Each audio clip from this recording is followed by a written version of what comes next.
going to share my screen here, and the first question, it actually goes into Revelation 13. In verses 13 and 14 of Revelation 13. So I'm going to actually read that with you real quick. Revelation 13, 13 through 14. Oh, whoops, what do we have here? He doeth great wonders, so that he makes fire come down from heaven on the earth in the sight of men. And he deceives them that dwell on the earth by the means of those miracles. By the way, the word wonders and miracles, same exact word. The means of those miracles which he had power to do in the sight of the beast, saying to them that dwell on the earth, that they should make an image to the beast, which had a wound by a sword and did live. So the question is asked in Revelation 13, verses 13 and 14, who is doing the miracles? Is it Satan, apostate Protestants, or government officials? Well, the answer is yes, because frankly, what's happening in this idea of the miracles at the end of time is the enemy is doing everything he can to deceive. And you will see that Satan, according to the Bible, now I'm not getting into all the details of this one, it's just we're going to use a small portion of the Bible to help illustrate what the point is, because I want to get into this other study since there were only a couple of questions.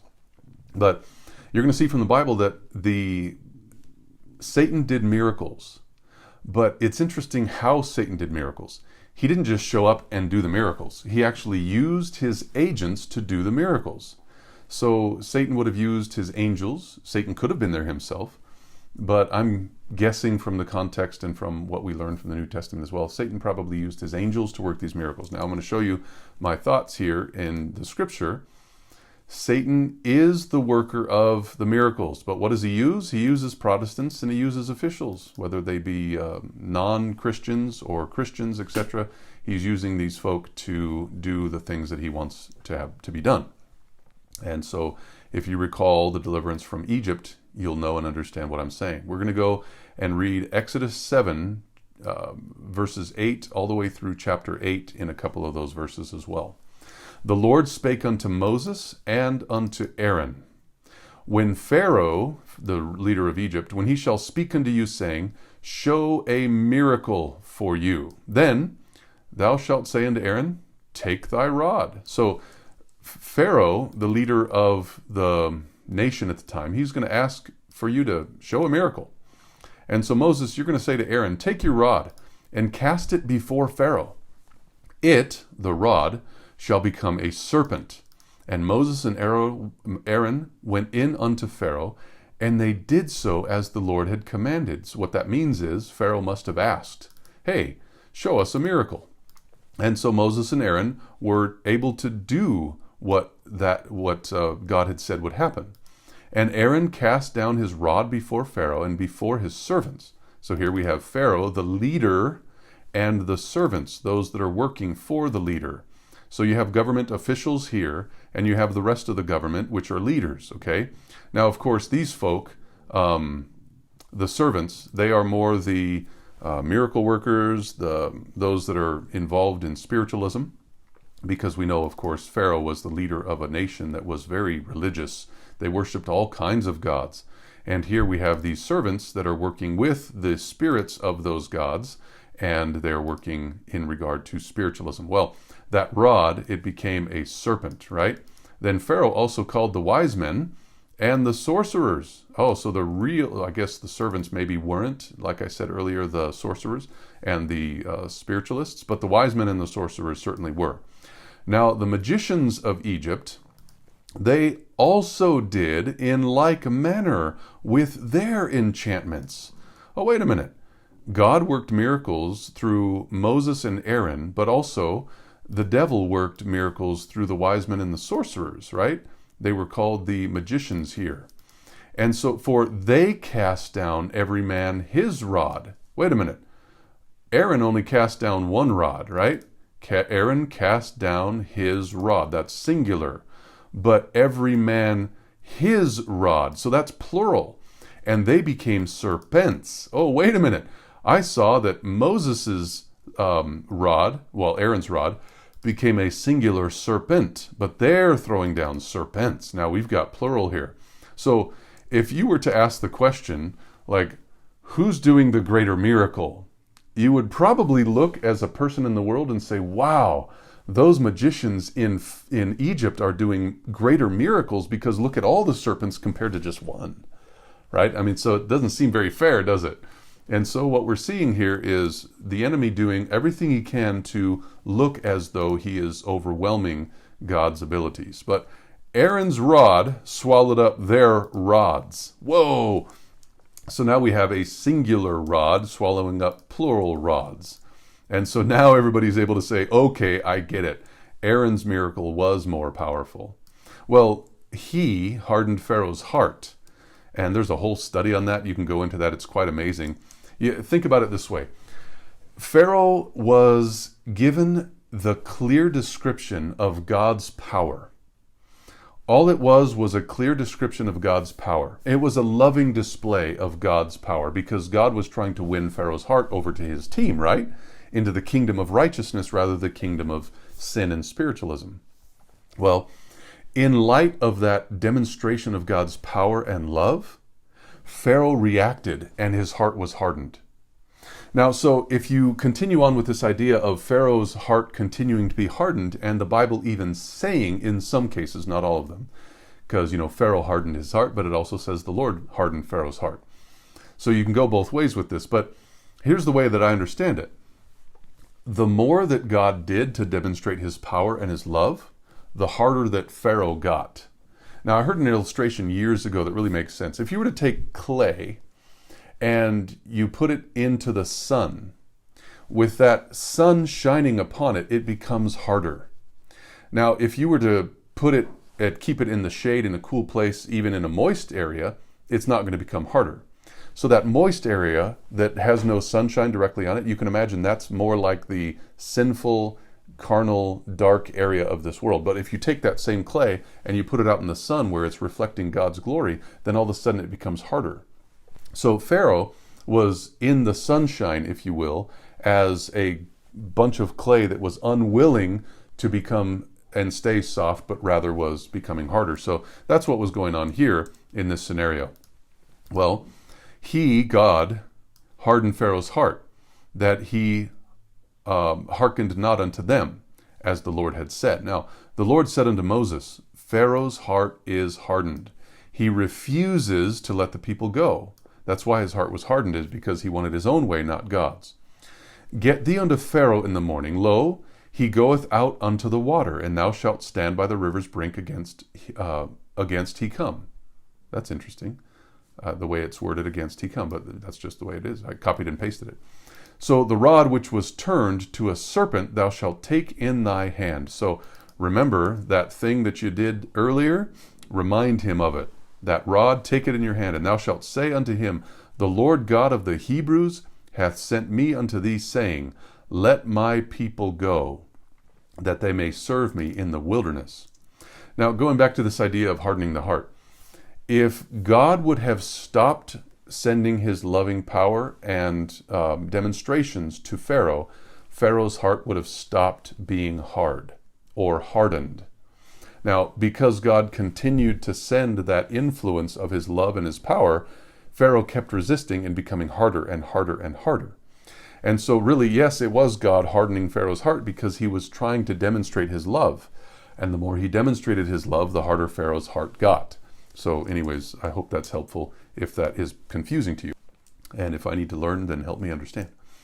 And behold, hitherto thou wouldest not hear. So Moses is saying this to Pharaoh. Thus saith the Lord, in this thou shalt know that I am the Lord. Behold, I will smite with that rod that ate up your rods, that is in mine hand, upon the waters which are in the river, and they shall be turned to blood. So the waters in the river will be turned to blood, and the fish that is in the river shall die, and the river shall stink. And the Egyptians shall loathe to drink of the water of the river. And the Lord spake unto Moses, say unto Aaron, take that rod that we worked with before, and it ate all the other rods, and stretch your hand upon the waters of Egypt, upon their streams, upon their rivers, upon their ponds, and all their pools of water, and they shall become blood. And that there may be blood throughout all the land of Egypt, both in the vessels of wood and in the vessels of stone. So God is really giving a serious demonstration of his power here to try to help Pharaoh understand, you are going to get yourself into trouble. Well, Moses and Aaron, they did so as the Lord commanded. He, Aaron, lifted up the rod and smote the waters that were in the river and in the sight of Pharaoh and in the sight of his servants. And all the waters that were in the river were turned to blood. And the fish that was in the river died, and the river stank, and the Egyptians could not drink of the water of the river. And there was blood throughout all the land of Egypt. And the magicians of Egypt, what happened? They did so with their enchantments. Whoa, wait a minute. I thought God was demonstrating his power here. But what happens is God demonstrates his power through the ministration of his agents, and Satan comes and demonstrates the same exact power through the ministration of his agents. And so you've got this real conundrum here where Pharaoh's heart was hardened because he saw that those that were on his team could do the same that were on the other team. Neither did he hearken unto them, which was God's servants, as the Lord had said, because the Lord had said prophetically, they're not going to listen to you. They just won't hear you. You can read that in the earlier parts of Exodus. Pharaoh turned and went into his house. Neither did he set his heart to this also. And all the Egyptians digged round about the river for water to drink, but they could not drink of the water of the river.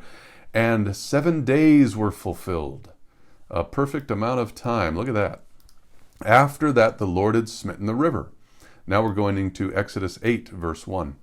The Lord spake unto Moses, saying, Go to Pharaoh and say unto him, Thus saith the Lord, Let my people go, that they may serve me, because I am the one true God in the midst of your very many multiple gods. So they were more than tritheistic, they were many-theistic. I don't know what that term is, but they had lots of gods, whereas Moses and Aaron, they only had one God, and that one God has a son. And if thou refuse to let them go, behold, I will smite all thy borders with frogs, okay? And the river shall bring forth frogs abundantly, which shall go up and come into thine house, and into thy bedchamber, and upon thy bed, and into the house of thy servants, and upon thy people, and into thine ovens, and into thy kneading troughs. And the frogs shall come up both on thee, and upon thy people, and upon thy servants. Yuck, right? And the Lord spake unto Moses, saying unto Aaron, Stretch forth thine hand with thy rod over the streams, upon the rivers, and the ponds, and cause frogs to come up upon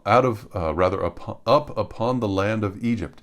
And Aaron stretched out his hand over the waters of Egypt, and the frogs came up and covered the land of Egypt.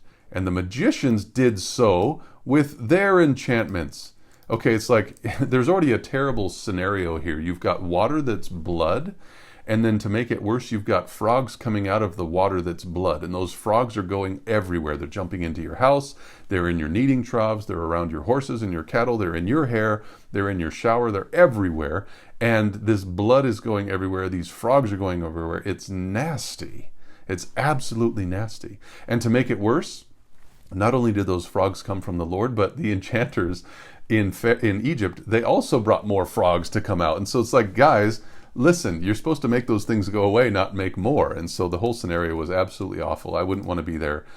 And it says that those frogs were brought up onto the land of Egypt. Then Pharaoh called for Moses and Aaron and said, Entreat the Lord that he may take away the frogs from me and from my people. So here, Pharaoh was starting to realize that Moses and Aaron needed to entreat the Lord. My servants, they brought more frogs. Please ask your God to take away the frogs from me and from my people. I will let the people go, and they may do sacrifice unto the one true God. And Moses said unto Pharaoh, Glory over me. When shall I retreat for thee and for thy servants and for thy people, to destroy the frogs from thee and thy house, that they may remain in the river only? And he said, Tomorrow. And he said, Be it according to thy word, that thou mayest know that there is none like unto the Lord our God. So there is none like our God. We have one true God. You can just even ask Jesus about that in John 17, verse 3. The frogs shall depart from thee, and from thy houses, from your servants, your people, and they will remain in the river only, where they're supposed to be. And Moses and Aaron went out from Pharaoh, and Moses cried unto the Lord because of the frogs which he had brought against Pharaoh. So Moses and Aaron are the servants or representatives, or could you say agents of God. And Pharaoh has agents as well. Those are the magicians and the other enchanters, etc. Well, the Lord did according to the word of Moses. Why? Because God was honoring his servant, his agent. And the frogs died out of the houses, out of the villages, out of the fields. And they gathered them together unto heaps. That is nasty. I don't care what you think about, something gross. That is gross. You got dead frogs in heaps, and the land stank. I just wouldn't want to be there. And when Pharaoh saw that there was respite, in other words, he was delivered from the plague of the frogs, he hardened his heart. So now it was Pharaoh hardening his heart. And he hearkened not unto them as the Lord had said. So here's my point. Notice, Satan was using humans just as it will happen at the end of time, because they are co-workers, Satan and humans, just like God co-works with humans as well, and his agents. Now, like I said, I believe Satan uses and used his angels, his demons, to work miracles, just as I believe that God is using his angels to work miracles. Let's see a little bit about that in the Bible as we turn to another section of the Bible. The centurion and angels. Now, in Luke chapter 8, I believe it is, this same story comes up, and there's a couple of things that change, but I'm just going to focus on this one story. When Jesus was entered into Capernaum, there came unto him a centurion. Okay, this is the guy that we need to focus on. He's got something going on here. He was beseeching him. See, there was a question that came in just the other day. Do people pray to Jesus? Well, yeah, right here. In Capernaum, the centurion was beseeching or praying to Jesus. What did he say? He said, Lord, my servant lies at home. He's sick of the palsy, grievously tormented. And so he's praying for his servant. Who is he praying to? He's praying to Jesus, right? Jesus said unto him, I will come and heal him. So Jesus responded to that prayer. The centurion answered and said, Lord, I am not worthy that thou shouldst come under my roof, but speak the word only, and my servant shall be healed. Whoa, wait a minute. Don't even come. I'm not worthy that you should come. Don't come, just speak, right? So I think that's pretty powerful, how he was saying, just speak the word. For I am a man. Now, Luke says, I am also. I'm going to put that right here in these thoughts here, because Luke says that. I am also a man under authority. So wait a minute. What did the centurion say? I am also, like you are, a man under authority. In other words, there is an authority above me. I have authority above me. I am a man also of authority because I have soldiers under me. So I am a man under authority, but I also am a man above others. And so I say to this man, go, and he goeth. And to another I say, come, and he cometh. And to my servant, do this, and he doeth it. So what is he saying? The centurion, he's saying, I have the ability to speak to people, to have them go, to have them come, and to have them do. And they go, they come, and they do. When Jesus heard that, he marveled. And he said to them that followed, verily I say unto you, I have not found so great faith, no, not in Israel. Now, what's amazing about this section of the Bible is that the centurion was saying, you don't need to come to my house. All you've got to do is command. I know how it works with you. I am the same kind of guy. I'm under authority, but I have people under me as well. I can speak to those people and they go and do it. And so what happens? He says, just speak the word. And so Christ spoke the word. Now, before he even got to that house, his servant was healed, right? Jesus came and, well, the centurion ran back, and the servants came and he said, hey, your servant is healed. Why? Because Christ had spoken the word, I will heal your servant. You can read that story in Matthew 8 and also Luke 8 to find the context. But what's being said here is that Christ's servants were sent. They went and they did. Now, who were the servants of Christ? I've had some people say, well, the disciples. Yeah, but you don't read about the disciples being sent. The disciples were with Jesus, and Jesus didn't go, neither did Jesus send them. But he is the Lord of Sabaoth, according to the book of James. Christ has been given command over the angels. The angels are to worship Christ, according to Hebrews chapter 1. And so Christ spoke, your servant is healed, go your way. And what happened? God, through his agents, in this case, through Christ and the angels, that servant was healed. And so I find it amazing that you can see in the Bible that Christ commanded his servants and there was a healing. Just like in the Old Testament, Satan commanded his servants and there was healing. Satan had the magicians and the various servants there in Egypt, and they did those miracles. Just like God used Christ and angels to do those miracles, Satan used his angels and the servants to do the miracles. So I find it fascinating that we can compare these sections in the Bible and see that there is actually a demonstration of healing that's done through agents. And Christ was actually marveling at this centurion, that he understood how that Christ too also was a man under authority, but having soldiers or workers under him as well. So I'm going to share something here that I think you're going to find interesting. It's called the geographical fraud head. You'll see this word is underlined in red because it's not a word. I've actually coined that phrase years back when I used to teach, that in the book of Revelation, the dragon personates the Father, and the first beast personates the Son, and the second beast, the earth beast, personates the Spirit. So you can find lots of scripture in the Bible to illustrate the idea that this fraud head instead of Godhead is a real thing. So the dragon, his place was in heaven, just like the Father. He was great, just like the Father. He had a throne to give, just like the Father having a throne to give. He had more than one head, just like there's more than one that has the Godhead. And that's just a play on words. I understand that the Father has the Godhead, which is divinity, and it pleased the Father that he also, the Son, had the fullness of divinity, which is the Godhead. And so it's just a play on words there. You can leave that one out if you don't like it, that's fine. So he was worshipped because of the one after him, just like the Father is worshipped because of the one after him. And he has a forever experience where he's going to live or be destroyed forever, and the Father will reign forever. So there's a real personation here between the Father and the dragon, right? So the first beast of Revelation 13, verses 1 through 10, is personating the Son, who all through the Bible illustrates all the characteristics that this first beast is trying to illustrate or mimic.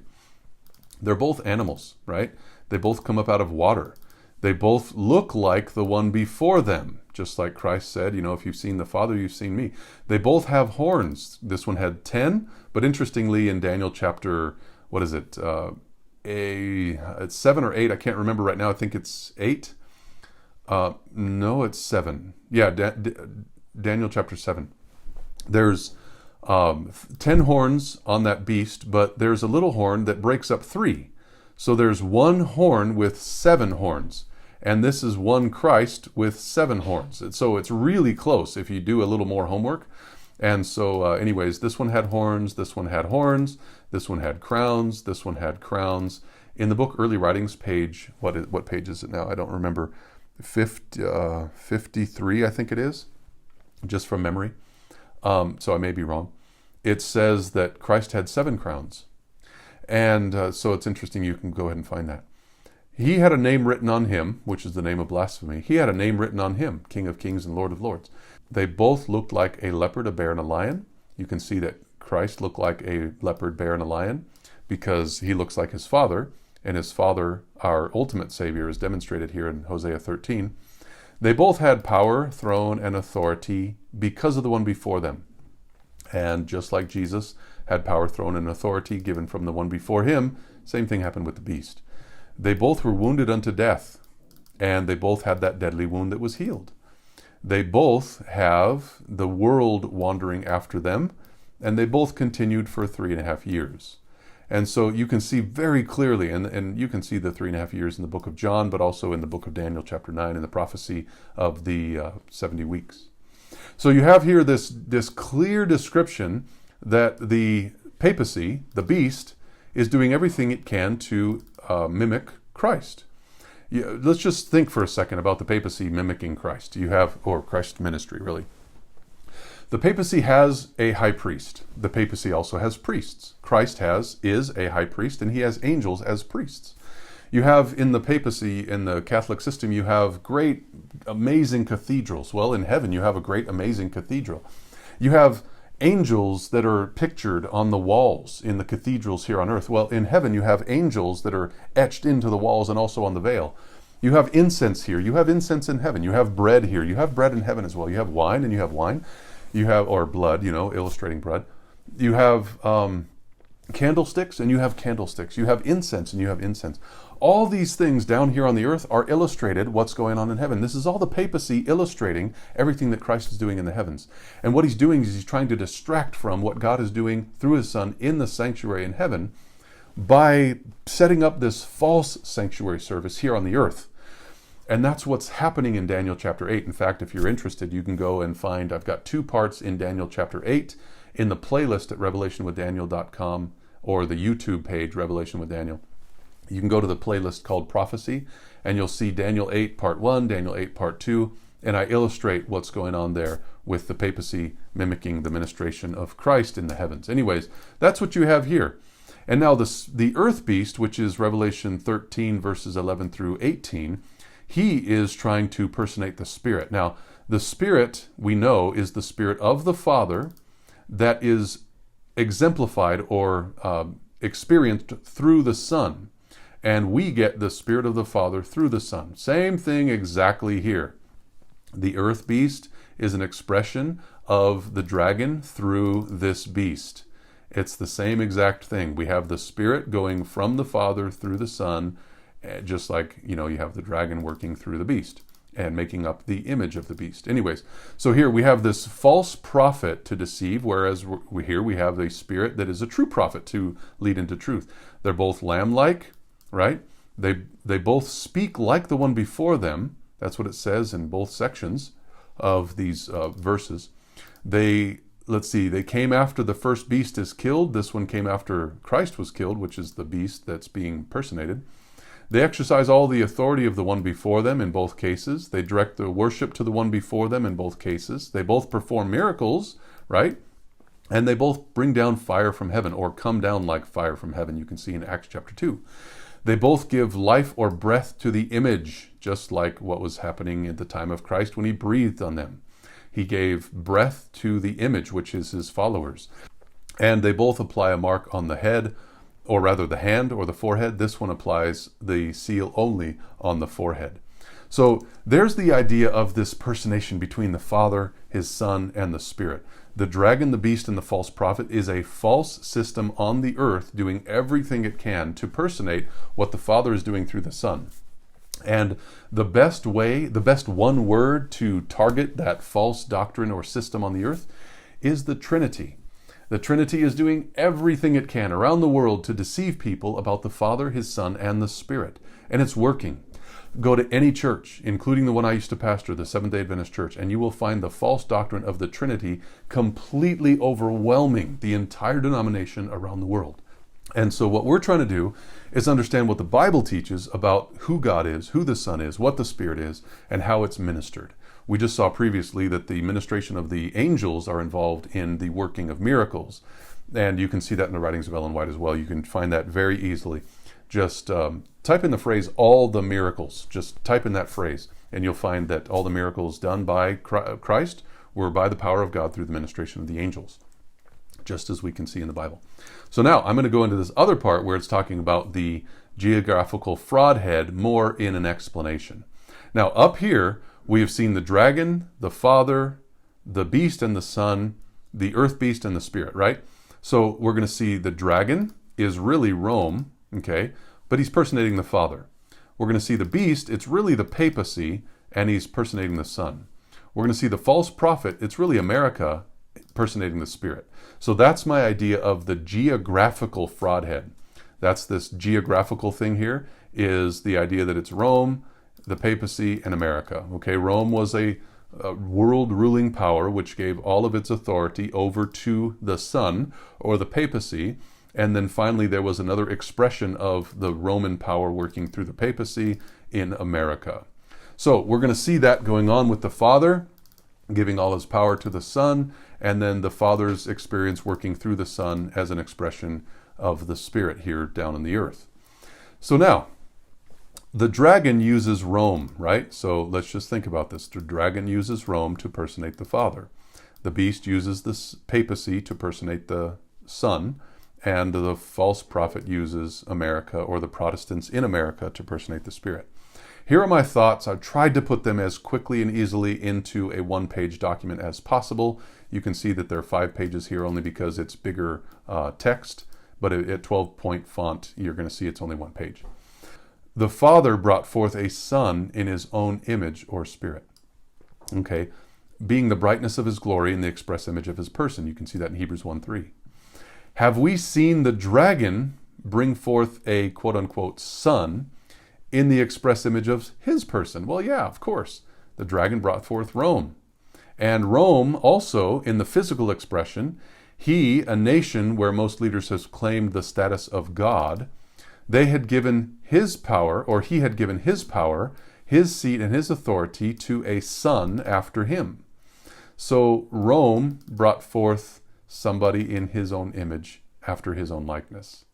Now, okay, so since the Father brought forth the Son from himself, as exemplified in the physical illustration of Adam and Eve, you can see that in Genesis 2, or as seen from a stone that is cut out of the mountain without hands in Daniel 2:45.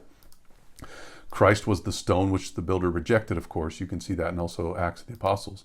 We see, or we should be able to see, a similarity of the Father bringing forth the Son, right? And what do we see? We should be able to see that in the occurrence that the dragon brought forth a beast, which is Rome bringing forth the papacy from himself, even sitting on the same continent or throne, if you will. And so where did the papacy come from?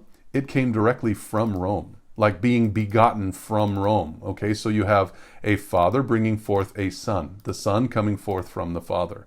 This is a clear description of the geographical fraudhead. So the Spirit of the Son, okay, demonstrated in John 7 and also Revelation 5 and John 14 through 17, was sent forth without a throne or a crown. Because, you know, the Spirit doesn't have a crown or a throne. Well, in the same way, the false prophet, America, he came forth from the beast, which is the papacy, a false son, which happened through the pilgrims, but he had no crown or throne. So America has no thrones and no crowns here. There's no, what do you call that? Monarchy in America. And so America, like the Spirit, has no throne or no crown. It is clear that the Father, or Rome, or the dragon, because they're all kind of the same thing in my illustration here of geographical fraudhead, and the Son, the papacy or the beast, have a throne. Okay, the Father has a throne, which gave it to the Son. Yet the Spirit, America, the false prophet, does not share a throne, but rather he comes forth, or came forth from that throne. So we see that Rome gave a throne to the papacy, but America came forth from the papacy, from the Dark and Middle Ages.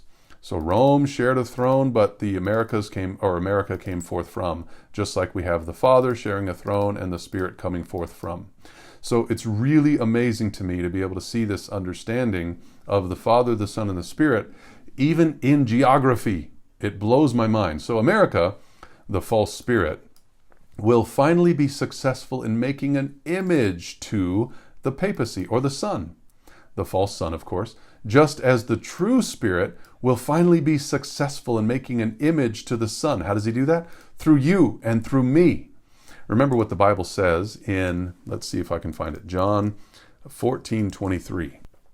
I'm going to go to 22 first.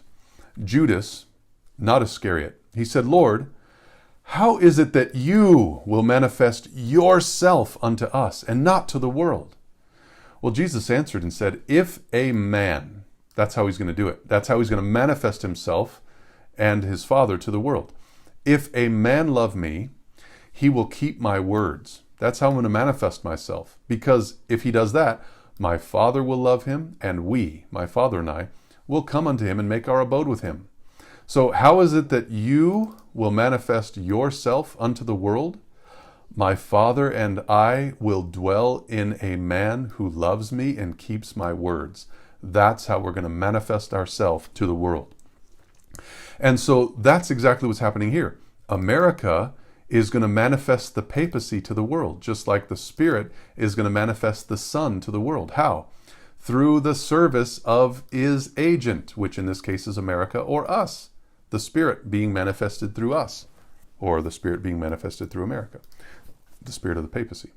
So the Father and the Son both have thrones and crowns, illustrated by the two crowns on the table of showbread in the sanctuary. You can see that one is a crown, and then there's a handbreadth and another crown extending that. The Spirit has no throne or crown. Rome and the papacy both have thrones and crowns. Again, just to say it in a different way, America has no crown or throne. So it's clear that we have God the Father bringing forth the Son, which gave the gift of his Spirit, being illustrated by the fraudhead of Revelation 12 through 13. What's also interesting is that the dragon, the false father, is portrayed with crowns on its heads. Okay? So this dragon has crowns on its heads, which have always been there as long as it existed. Rome has always had crowns on its heads. You can see that in Revelation 12:3. The beast, though, the false son, had crowns on its horns. Now, those crowns were not always on the horns, but those crowns were placed very ceremoniously by the dragon, the false father, on those horns. Because, you see, the second one here, the beast, he didn't always have leadership rule. But the dragon gave power, seat, and authority over to the beast. And therefore, those crowns were placed on that beast. And so those crowns were always not on that horn, but were placed ceremoniously by the dragon on that son by the false father. And so you can see patriarchs and prophets and realize the same thing happened with the true father, ceremoniously placing a crown on the true son. The false prophet, of course, never had crowns, and it's never had a throne, never will it, because the Spirit is not a being. The application that I would make to this is that we need to understand what the Bible teaches. We need to understand who God is, who his Son is, what the Spirit is, and we need to have that transform our life. It's not just about knowing. We can know all these things and go straight to hell. We need to have characters that reflect the image of the Son, making an image to the beast, if you will, in the true way, the image of his Son. We don't want the image of the beast of this world. We know that the world is going the wrong direction quickly, and we want to be able to go the right direction quickly. The last movements will be rapid ones. We've already seen in the very rapid movements worldwide and the entire world coming together. And so we want to be able to see God's movements being rapid in our lives. And if he wants to pull us all together worldwide, then he's going to have to continue working miracles, because, it seems very tough for unity in lots of things in lots of ways, but God is doing wonderful things. So I want to surrender to God and his Son to make an image of his Son in my life. What about you?